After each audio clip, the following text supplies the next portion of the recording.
bagaimana sih industri perbankan syariah dan keuangan syariah di era pandemik ya. Jadi saya katakan pada teman-teman bahwa kondisi COVID sekarang ini yang menyerang terhantam pertama itu bukan perbankan lagi sebagaimana krisis 97-98, tapi yang dihantam pertama kali ketika pandemik ini adalah industri yang kecil-kecil, UMKM, mikro dan seterusnya gitu ya. Next slide. Mohon maaf kalau saya pakai slide yang agak provokatif ya, karena saya suka Habib. Kalau ada yang suka mixed martial art, ada seorang petarung namanya Habib Nurmagomedov. Kalau yang terjadi sekarang, yang berpotensi kena hit, yang kena pukul pertama kali itu adalah UMKM itu sendiri. Kenapa UMKM? Karena segala macam hal yang berkaitan dengan produksi itu adalah UMKM itu sendiri. Ya, jadi dan Anda tahu sendiri kalau misalkan perbankan syariah itu tidak besar seperti bank-bank konvensional. Di seluruh Indonesia ini uangnya perbankan itu kurang lebih sampai 24 ribuan sekian triliun. Ya, APBN kurang lebih 14.000. Jadi uangnya bank itu lebih banyak daripada APBN. Anda cukup tahu itu aja. Nah, di antara uang banknya semua itu tadi, uangnya bank syariah itu cuma 6,5%. Dan itu pun dari sejak pertama itu kita nggak pernah mentas namanya financial trap namanya, jebakan keuangan. Bank syariah baru mentas bisa mencapai share-nya itu 6,5%, 6,2% itu baru 2019 ini. Kok ternyata 2020 kita sudah masuk ke dalam era pandemi. Waduh, kemungkinan akan turun lagi share-nya gitu ya. Jadi ketika pasarnya tidak menggarap sektor infrastruktur, tidak menggarap sektor bisnis besar, rata-rata perbankan syariah itu menyasar pada sektor-sektor mikro menengah. Ketika mikro menengah itu terhantam ketika COVID-19, maka mulai ada potensi gagal bayar. Ketika potensi gagal bayar terjadi, maka pendapatan perbankan yang masuk ke bank juga akan turun. Ketika pendapatan yang ke perbankan mulai menurun, bagi hasilnya juga akan turun juga. Maka itu, kalau misalkan seperti itu terus ya, nggak bisa kompetitif akhirnya perbankan syariah. Gitu ya. Maka kurang lebih semacam itulah. Terus gimana gitu ya, secara normatif mungkin ya bisa saya berikan saran, tapi kalau dalam perbankan ada ahlinya juga lah. Melihat hal itu maka baiknya ya kita harus berpikir terbuka. Jangan melulu kita terkungkung dalam kondisi di rumah gitu ya, nggak bisa belajar, malah segera mager gitu ya, tahu-tahu hibernasi di rumah, badan tambah berat gitu ya, aduh susah hidupnya kalau tambah berat. Berpikir terbuka, Anda harus kreatif, sepintar apapun. Indonesia ini kan kalau kita bicara masalah kreatif adalah salah satu negara yang paling kreatif di dunia. Kenapa Pak? Indikatornya adalah pada saat kita lagi sibuk-sibuknya mengembangkan industri halal, yang salah satu bisnis industri halal itu adalah halal fashion. Negara yang memiliki variatif jilbab sampai 16 atau 20 ya, entah jilbabnya di model dilipet, dibikin mahkota dan segala macam, itu hanya Indonesia yang punya. Makanya kalau kita bicara masalah trendsetternya jilbab ya, itu adalah Indonesia. Datanya itu diakui oleh beberapa penerbit data global tentang industri halal, dan itu patut kita syukuri dan kita banggakan. Kalau bisa kita sebagai produsen juga. Indonesia ini negara pasar sebetulnya ya. Jadi negara ASEAN ini kalau misalkan mereka mau menjadi konsumen dan produsen besar, mereka biasanya akan membuka pasarnya itu di Indonesia. Karena di Indonesia ini jumlah warga negaranya kurang lebih 270-an juta, itu merupakan 40% pasarnya ASEAN. Bukan pasarnya Indonesia ya. Orang ASEAN itu kalau misalkan punya uang, bisnis, agak keringat sedikit, mau bisnis di Indonesia. Jadi orang kerjanya apa? Ke bisnis. Bisa. Loh kok punya asuransi? Kalau punya data sejarah panjang,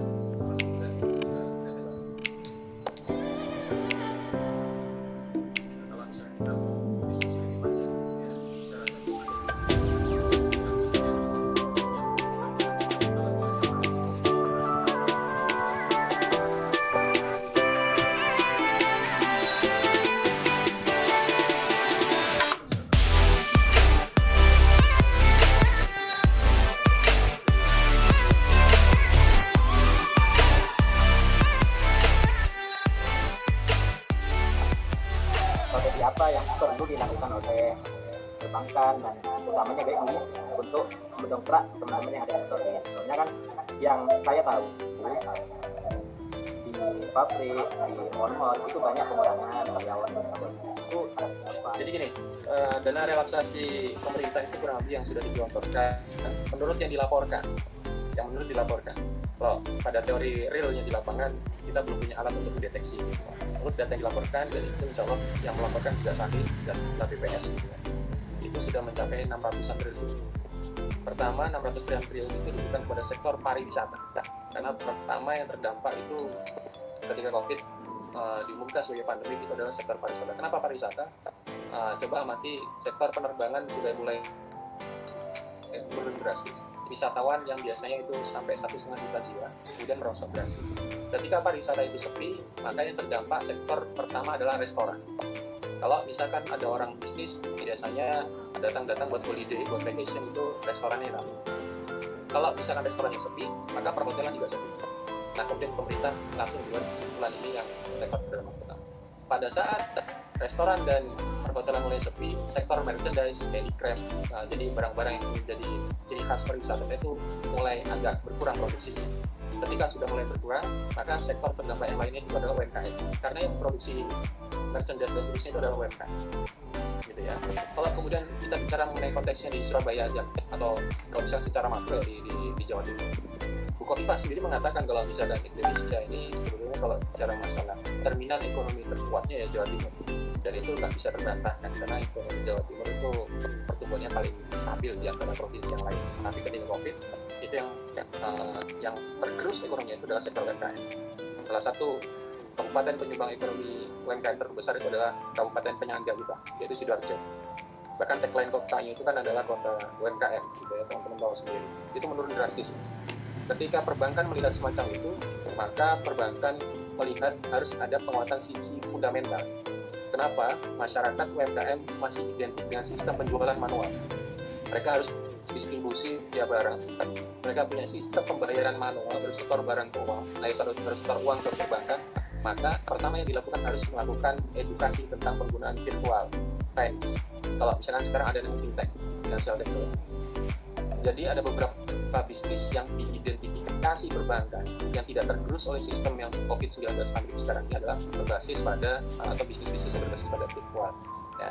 Jadi UMKM itu harus didekati dengan itu. Tapi ketika diidentifikasi ingin didekati dengan sistem semacam ini, mereka keburu ambil dulu, Mas. Kenapa? Karena ketika memproduksi, tadi yang saya sampaikan, bahan bakunya itu karena kebanyakan dari impor. Ketika barang tidak bisa datang, kapal nggak bisa bersandar di pelabuhan, atau kemudian barang yang bertahan di laut, maka mereka harus melakukan reproduksi dengan ide seadanya, mungkin mengganti bahan baku dan seterusnya. Tapi kualitas barang yang diketahui oleh konsumen akhirnya juga tidak bisa terbeli. Ketika tidak bisa terbeli, produksinya berkurang, pendapatan yang kurang, akhirnya baru deh pemangku kepentingan ya, mulai dari pemerintah daerah, kemudian swasta, bisnis itu mulai. Perbankan ini kan sebetulnya cuma stabilisator. Mereka bukan engine utama, bukan mesin utama. Perbankan bisa mensupport bisnis kalau misalnya bisnisnya itu sudah jalan. Kalau nggak percaya, Anda nggak punya bisnis tapi mau pinjam buat pengadaan modal, itu nggak akan kasih pinjaman sama perbankan. Jadi perbankan hanya memberikan pinjaman yang bisa punya angsuran, mampu punya kemampuan buat finansiasi. Strategi bank gimana? Ya melakukan edukasi yang kemudian lebih advance, lebih terbaru lagi. Mereka melaporkan kepada OJK dan BI, kemudian dibuatlah namanya POJK itu tadi. POJK nomor 22 tahun 2020 yang bicara masalah counter cyclical. Jadi kalau misalnya perbankan punya nasabah yang kemudian punya angsuran, maka bisa diberikan penangguhan selama 1 tahun. Itu teorinya gitu. Saya nggak tahu kemudian nanti level perbankan. Dan ini yang mengatakan adalah Pak Komisioner. Jadi Pak Bimbo Santoso itu mengatakan itu, dan itu langsung di-job dan disetujui oleh Menteri Keuangan dan Presiden. Saya punya salinan peraturan BOJK. Tapi ternyata saya tanya juga beberapa kawan saya profesinya di perbankan dan juga kerja di OJK, ternyata itu levelnya tidak semuanya teraktualisasi di level bawah. Nah gimana? Misalkan ada seseorang punya angsuran buat ngangkut sepeda motor gitu ya, per bulannya 500.000, kemudian kalau 1 bulan, 12 bulan ditanggung nggak perlu bayar, berarti ada 500.000 dikali 12, 6 juta nggak perlu dibayar. Kalau misalkan itu satu orang 6 juta, berapa orang yang punya tunggakan buat sepeda motor? Katakanlah kalau misalkan ada 1.000 orang ya 6 miliar 1 tahun. Secara likuiditas keuangan perbankan itu sangat mengganggu, Mas. Perbankan punya operasional, ya kan, bayar karyawan, maintenance gedung, memberikan GWM kilo wajib minimum kepada bank sentral. Kalau misalnya uang itu stuck, keuangannya juga tidak bisa. Ujung-ujungnya kemarin perbankan benar-benar melakukan visi yang disarankan oleh POJK itu nanti. Beberapa bulan lalu, saya kalau misalkan saya dikoreksi, pemerintah menggelontorkan uang sampai 30 triliun yang diberikan kepada bank plat merah. Jadi BRI, BNI, Mandiri, BTN itu memberikan suntikan modal dari pemerintah 30-an triliun. Alokasinya buat menjaga likuidasi itu tadi. Itu satu yang tadi masalah buat pengolahan agar sehat keuangan UMKM. Yang kedua, UMKM ini harus diupayakan juga karena selain pemerintah itu fokus pada gugus penanganan, gugus tugas, ya, menyediakan rumah sakit, menyediakan APD, menyediakan masker dan seterusnya itu ya apa yang sudah sampai puluhan triliun. Maka sebenarnya biar ekonomi bergerak ini nanti, ya UMKM ini diberikan uang cash, gitu ya, biar bisa memproduksi. Jadi bantuan modalnya tidak hanya bantuan langsung tunai berupa jaminan kesehatan, tapi bantuan langsung tunai buat modal biaya. Kalau kemudian persoalan nanti periode berikutnya mau dikembalikan itu nggak ada soal.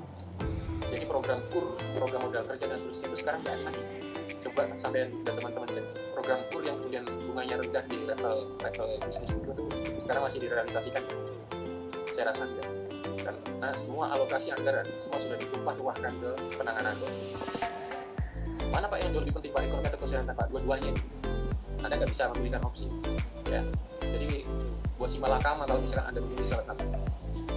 Nah, kalau misalkan memilih satu, Bapak mati, Ibu mati. Kalau misalkan tidak pilih salah satu, Bapak yang hidup, Ibu juga hidup. Bahasanya kurang lebih semacam ilustrasi. Jadi ekonomi dan kesehatan ketika level fundamental di COVID sekarang ini harus beriringan di support.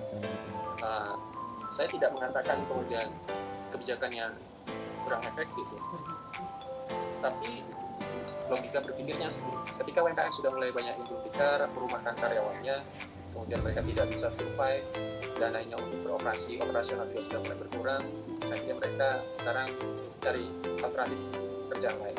Bagi mereka yang mulai melek IT mungkin masih bisa bertahan sedikit banyak. Tapi kalau misalnya mereka sudah termakan budaya, kultur yang mau menerima apa adanya tapi nggak mau menerima konsep-konsep IT yang terbaru, mereka akan habis dengan sendiri. Jadi terima kasih sekali sudah menyampaikan banyak ilmunya ke kita.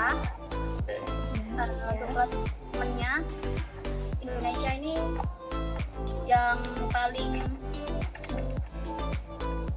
paling banyak kontribusinya dalam perekonomian itu konsumsi masyarakat. Tentunya karena jumlah masyarakat itu banyak ya Pak ya, sehingga konsumsi itu juga mempengaruhi banyak aspek seperti perbankan, UMKM dan semuanya. Saat COVID-19 ini menyerang Pak, tentunya ini juga membuat di mana produksi dan distribusi juga mengalami kemacetan. Untuk itu, tapi bukan berarti kita tuh menyerah Pak, karena katanya Pak Robi tadi ya masih banyak peluang yang bisa dilakukan di COVID-19 ini. Kita harus berpikir cerdas dan bisa melihat peluang, dan juga kita memampukan empati sosiati. Ya, betul sekali. Demikian diskusi online pada malam hari ini. Semoga dengan adanya diskusi ini dapat bermanfaat bagi kita semua. Terima kasih atas waktunya Bapak Robi selaku narasumber pada malam hari ini. Dan terima kasih juga kepada peserta diskusi online yang sudah berpartisipasi. Kami ucapkan terima kasih yang sebesar-besarnya. Mohon maaf jika ada salah-salah kata. Wassalamualaikum warahmatullahi wabarakatuh.